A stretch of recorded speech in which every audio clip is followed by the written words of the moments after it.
Hello and welcome back to our channel. If you're new here, I'm Dr. Sarah Lopigaiga de Rodriguez, an international executive speaking consultant, opera singer and the founder of Cadenza. And if you're already a subscriber, thank you for tuning in again. I've worked as an executive communication consultant for over a decade, and I keep meeting clients who struggle to present clearly and confidently before the media. So today, I've decided it's time to discuss some media appearance tips with you. Why? Because many of my new clients, CEOs, founders, and entrepreneurs, report wanting to increase their composure and charisma when appearing before the media. It's a skillful art to speak eloquently under pressure with a camera crew and inquisitive journalists on hand. So if you've not yet worked with me in media appearance training and are curious about how to look good on the news or in interviews, this episode is for you. Today, I'll suggest 5 critical skills you can consider developing. Then I'll recommend how to improve your speaking and position yourself as an authoritative public figure before the media and the general public. Now, my recommendations today relate directly to speaking on camera. However, if you're about to head into an interview for print, PR, or the paper, you'll discover some helpful tips. You can also find an expert article with more ideas over on the Cadenza website, so be sure to have a read of that as well. Speaking with utmost composure and eloquence on screen is the most valuable goal to hold for any media appearance. An eloquent, streamlined, and flowing speaking delivery secures the impression of detailed knowledge of your topic, skewing credibility and trust bias significantly in your favour. Elite media presenters balance composure with their personality, using charisma tactics to keep the viewer listening and engaged. Indeed, fronting a news crew or press room may in fact be the ultimate test of your communication agility. Now, before you think that public figures are born with a natural camera presence, think again. The skill of adroit communication must be trained because both the camera and the microphone are unforgiving. So grab a pen and notepaper. It's time to explore my key tips to benefit you if you have a media appearance popping up. These strategies will assist you to present with increased eloquence, confidence, and credibility as a public figure. Strategy number 1 is to develop an unshakable voice tone consistency. When answering difficult questions pitched at you by a journalist, the first tool you need is an understanding of how to use your voice in a way that sounds engaging, credible, and assertive, especially for the curveball questions. Without the concrete skill of voice tone consistency, your message will come across as erratic and hesitant. Now, if you don't know how to regulate your breathing while expressing your message under pressure, you'll also struggle to retain vocal stamina and clarity from the beginning to the end of statements. In media presence training sessions at Cadenza, I work with CEOs and executives training vocal reliability. We integrate concrete and practical methods such as how to warm up the vocal muscle. This in itself can be a highly effective performance anxiety management tool. Furthermore, warming up the muscle gets the muscle into optimal symmetry so that it moves correctly for speaking. This process also trains you to calibrate your breath mechanisms for speaking. If you've noticed that nerves impact significantly on your breathing comfort when speaking in high pressure settings, you'll need to train your respiratory control in the context of speech pacing. I don't recommend signing up for breathwork classes to secure your speaking nerves, as this has no practical application to the setup needed for an eloquent speaking system. Breathwork might make you feel good, but explicit speaking techniques are the only thing that can make you sound good. At Cadenza, we show you how to integrate verified voice tone tools into your everyday speaking so that you can deliver your message with unshakable tonality when asked unexpected questions, speaking spontaneously, delivering your elevator pitch, or asserting your reasoning. I observe that charismatic voice tone training also makes my clients sound confident and thus assists them to feel confident. It builds your confidence because as you speak, you will hear vocal boldness, which reassures you in front of the camera or when a microphone is sprung upon you. I wanted to commence with this voice tone recommendation first to give you new ideas because there are many individuals offering media appearance training who obviously have some helpful skills, but most of these programs are focused on preparing your message.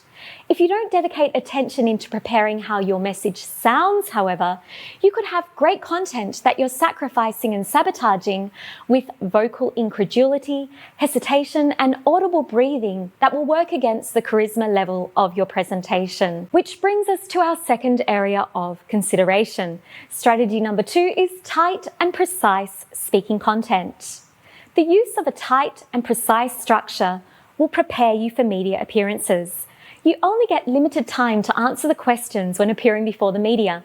Journalists are typically busy, fast-thinking and speaking professionals, which is why most people feel like they're faced with a den of lions in the press room. If you're dealing with someone in public relations, they may give you more time, especially if they're billing you for their services. But when you're called into question for a public audience, usually the person who's asking the questions knows exactly how to ask the most difficult and ultimately interesting questions.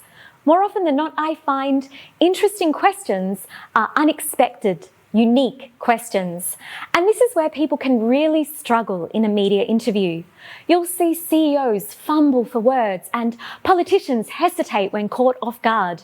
You might even notice interviewees give invalid or incorrect responses that conceal the facts, only to be caught out later. These behaviours typically arise from the general lack of structuring skill.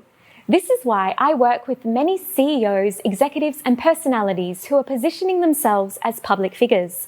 Media training sessions focus on deploying an integrated, concrete system that allows a rapid response with logical composure. Logical composure is a non-negotiable skill that you need to acquire if you want to 10x your presentation skills. If you find yourself getting caught in thought glitches or a black hole while speaking, you've identified an opportunity to learn how to speak with composure spontaneously, with distractions, with unexpected conversational coups, so that you can lift yourself out of a thinking vortex and have something profound to say. Need to speak with increased precision, but worried about how to sound authentic and real? Tools developed by Cadenza will show you how. On the matter of authentic and personable delivery, under no circumstances should you script and memorize your message for the media. The worst case scenario is to script and memorize what you're going to say. You will instantly lose rapport, appear unnatural, and look disingenuous. Instead, focus on training your logical thinking and speaking skills. Our tools will help you to integrate rapid thinking processes that get your words ready in the heat of the moment so that you can present valuable contributions to discussions before the media and still sound personable and authentic. With precise and well-structured messages, you'll garner trust, credibility, and position yourself as the expert you are. Let's check the third bullet point that I think will benefit your presence when engaging with the media and delivering your insights and perspectives before the general public. If you want to position yourself as a powerful figurehead, it's time to consider filler reduction. Did you know that 8 filler words and sounds per minute will be a problem for your gravitas and executive presence?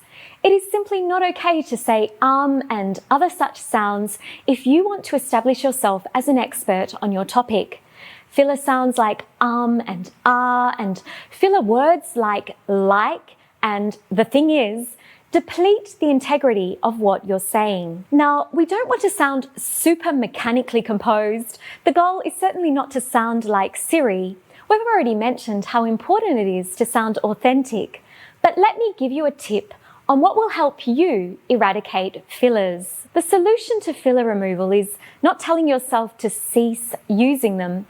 The way to halt filler use is to instead understand the timing of the breath to prepare the correct vocal tonality with the voice signal, and to understand the timing of the mind to prepare ultimate logical precision.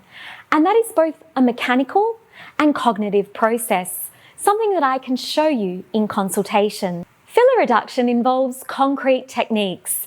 If you've been using your entire life, it's going to be a challenge for you to stop this without a system that changes the speaking process.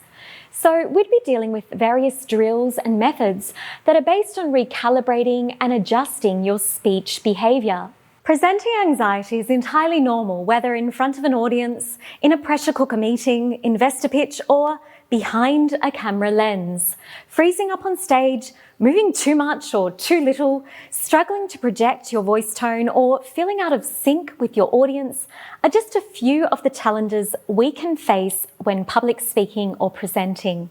But you're not alone. If you've ever wanted to set the perfect tone for your company with charismatic presentations, media appearances, and elegant speaking, but have already lost time searching for public speaking programs and feel little inclination to join a generic public speaking class, you should consider my VIP services for CEOs and founders. I will train you in the niche tactics you need to become a vocally influential speaker in a way that accelerates your brand and builds your industry visibility. Because the last thing you want is to be invited to speak for a huge and unexpected opportunity and not be ready. You can find more details about our services at Cadenza in the description box below. Become adept with elevator pitches ready for media appearances.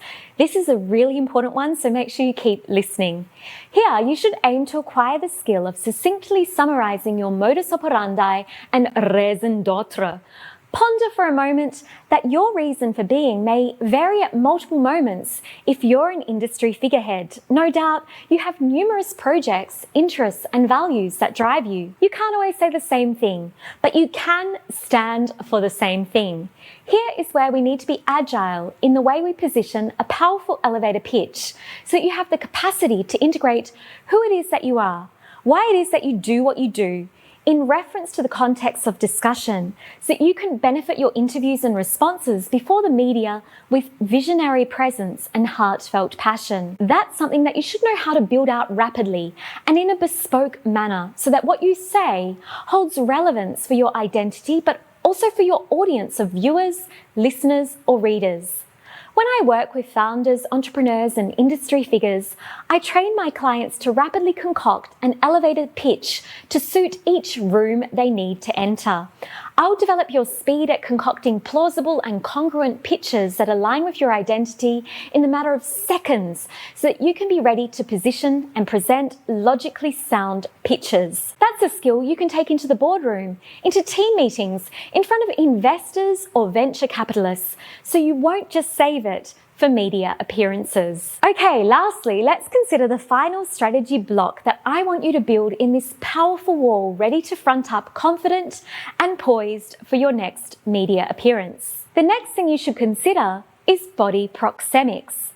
Body proxemics relates to how you appear with your body. I don't want to use the word body language because there's a critical difference from body language to looking good on video. Body proxemics relates to considerations of how you stand or sit in reference to the camera lens, so that you have the skill and agility to modify your body presence in terms of angles and in terms of distance, in terms of expansiveness or the minimization of movement. And that's what will build visual gravitas, which is also an important reinforcer of camera presence to back up the credibility, the cohesion, and charisma behind your ideas. Learning how to stand in front of a camera crew, learning how to sit in a boardroom is also related to body proxemics. Learning how to pose for headshots on your company website without effort and know that you'll look good is also related. Learning how to line up, square off, look symmetrical and look composed to match the integrity of your thinking and speaking is a key theatrical performance tactic that I had to spend a lot of practice focus on as an opera singer on stage and in my work as a consultant for public speaking.